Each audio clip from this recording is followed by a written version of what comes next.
Steve says if Jenrick spent time in Handsworth and didn't see a white face, then he's just stating a fact. And the question has to be asked, why has the resident British white population abandoned all these areas in so many cities?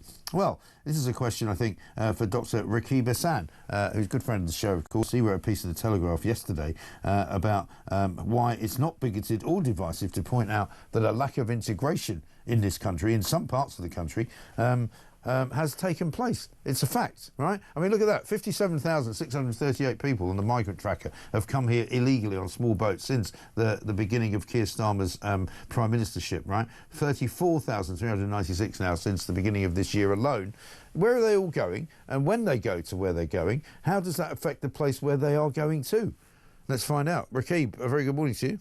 Morning, Mike. How are you? Yeah, very well indeed. Good piece in the Telegraph yesterday. I mean, you know, the media in the likes of Sky and the BBC and ITV were getting the knickers in a right old twist about this, saying, you know, Robert Jenrick's a racist. He's talking about how you can't see any white people in places in Britain. Well, I'm sorry. One, he's telling the truth, and two, it's his own lived experience, which they're always telling us about as a good thing. And three, it is a problem. No, absolutely no. The Shadow Justice Secretary claimed that Handsworth was one of the worst integrated places he'd ever visited. Yeah. And the data that emerged from the 2021 England and Wales census very much supports that. So if you look at Handsworth, in Birmingham, there's one neighbourhood within Handsworth, Mike, when the residents were asked, what is your national identity? Yeah. In terms of what do you consider to be home? Where do you feel you belong to? 55% of those residents expressed a non-UK national identity, a national identity that had absolutely nothing to do with the UK. Right. And that's not necessarily a surprise, Mike, because when you look at Handsworth, there's a swathe of neighbourhoods where 1 in 5 residents either cannot speak English very well, if at all.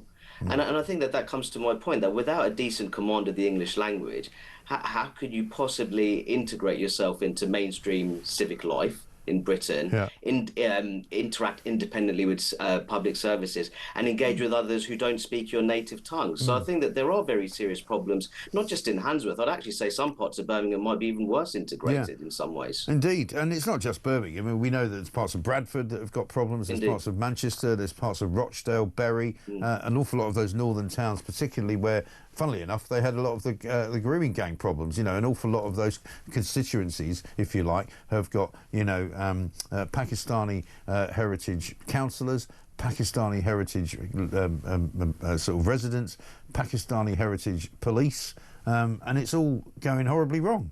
No, absolutely. I think that when it comes to the remarkable cultural and demographic change that we've experienced in the UK, there's many places which have been very much affected by that, some of the places that you've mentioned there. And I think that in a way, we were having these conversations between us two 5-6 years ago, but some of these conversations were being had at the turn of the century. I remember there was the Community Cohesion Review by Professor Ted Cantle. He talked about this, you know, the existence of parallel societies, communities living side by side with very limited social contact and interaction.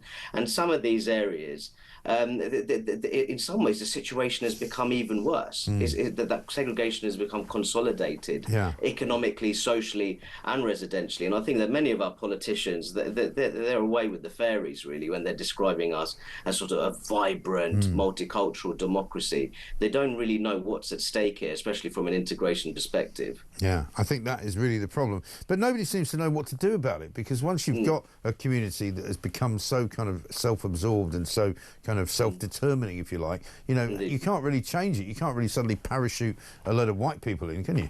No, absolutely. And I think I'd make this point that you can't have some kind of forced social engineering here in terms of making neighbourhoods mixed.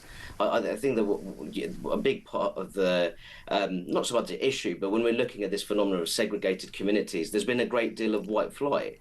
But if the truth is that if certain areas have changed so much culturally and demographically, I don't necessarily blame the native population in terms of leaving that particular area. Equally, there'll be ethnic groups and religious groups. They'll favour neighbourhoods where they have specific cultural and religious amenities, for example, access to the halal butchers or a local masjid. So So I think the truth is that some of this segregation, unfortunately, is here to stay. So I think the best we can do is that how can we have a situation where communities at the moment they have limited social contact? How can you increase that contact? And in some ways, how can they possibly find common ground under very difficult circumstances? Yeah, absolutely right. Rakib, great to talk to you. Thanks very much indeed. You can find his piece on the Telegraph website, of course. Rakib Ehsan, social policy analyst there, talking about why Robert Jenrick was right to say what he said.